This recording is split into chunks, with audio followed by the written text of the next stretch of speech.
एक बार एक किसान व्यक्ति था और उसके थे दो बेटे। काफ़ी अच्छा संपन्न परिवार। परिवार के अंदर कुल 4 व्यक्ति, पिता, उसके 2 पुत्र और उनकी माँ। पिता और उसके पुत्र दिन भर खेतों में काम करते और शाम को घर आके सो जाते। बहुत अच्छी तरह से उनका गुजारा चल रहा था। तो उन्हीं दिनों उनके जो राजा था उन्होंने एक महल बनवाया।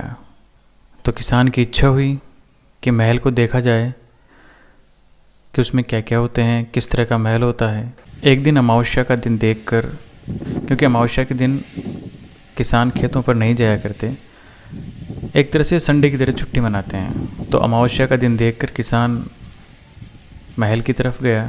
महल को देखा, अंदर से देखा, निहारा। महल बहुत अच्छा बना था। बाहर आकर उसके जो पहरेदार था उससे बोला कि राजा ने तो बहुत ही अच्छा महल बनवाया है, लेकिन एक कमी छोड़ दी।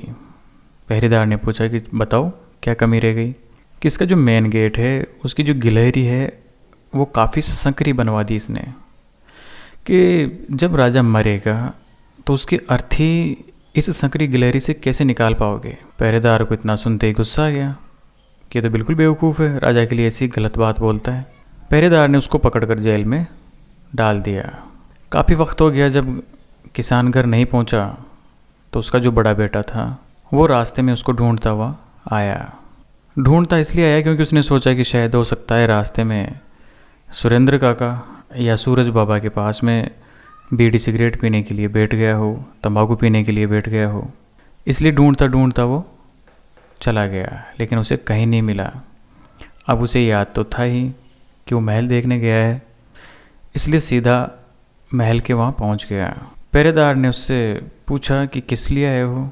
तो उसने कहा कि मेरे बाबा यहाँ पर आए थे सुबह और अभी तक वापस नहीं लौटे हैं।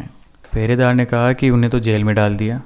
बेटे ने पूछा कि उन्होंने आपका क्या बिगाड़ा था कि उसको जेल में डाल दिया आपने।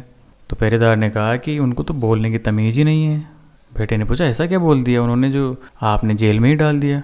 पहरेदार ने कहा कि उन्होंने राजा के बारे में ऐसे कहा कि जब राजा मरेगा तो इस संकड़ी गिलहरी से किस तरह से उनको निकाला जाएगा। बेटे को बड़ा ताज्जुब हुआ और उसने अपने सिर पर हाथ खुजलाते हुए कहा कि पापा को भी क्या मतलब था ऐसा बोलने का। राजा है, उसका महल है, उसने संकड़ी गिलहरी बनवाई है। राजा को काट कर निकालें या साबुत निकालें, इससे क्या फ़र्क पड़ता है। पहरेदार ने सोचा कि ये तो उसका भी बाप है, बहुत बेवकूफ़ है। पहरेदार ने उसको भी पकड़ा और उसको भी जेल में डाल दिया। काफ़ी देर तक जब वो भी नहीं लौटा तो उसका जो दूसरा बेटा था वो निकला। वो काफ़ी समझदार भी था और कुछ पढ़ा लिखा भी मालूम होता था। तो वो वहाँ पर गया ढूंढता ढूंढता। उसकी भी पहरेदार से मुलाकात हुई। पहरेदार से पूछा कि मेरे बाबा और बड़े भैया यहाँ पर आए थे लेकिन अभी तक घर नहीं लौटे हैं। पहरेदार ने कहा कि हमने तो उसको जेल में डाल दिया दोनों को ही। दूसरे बेटे ने कहा कि आपने ऐसा क्यों किया, क्या बिगाड़ा था दोनों ने आपका। वहाँ पर तो बैल भूखे प्यासे बैठे हुए हैं, खेतों में काम बाकी है और आपने उन दोनों को जेल में डाल रखा है। तो पहरेदार ने उसको समझाया कि दोनों को बोलने की तमीज़ ही नहीं है बिल्कुल ही, कि क्यों ऐसा क्या बोल दिया।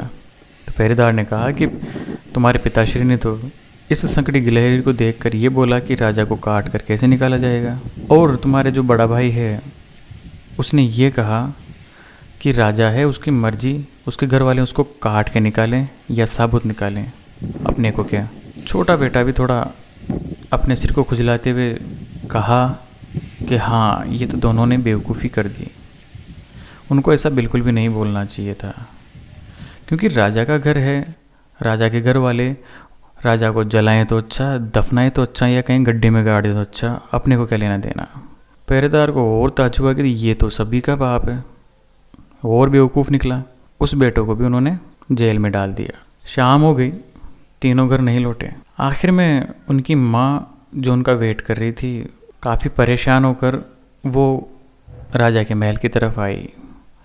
जब वो आई तो उसने पहरेदार से पूछा कि मेरा पति और 2 बेटे यहाँ पर आए थे लेकिन तीनों अभी तक घर नहीं लौटे। तो पहरेदार ने कहा कि उन तीनों को तो हमने जेल में डाल दिया। महिला ने पूछा कि आपने ऐसा क्यों किया। तो उन्होंने बताया कि तीनों को बोलने की बिल्कुल भी तमीज़ नहीं थी।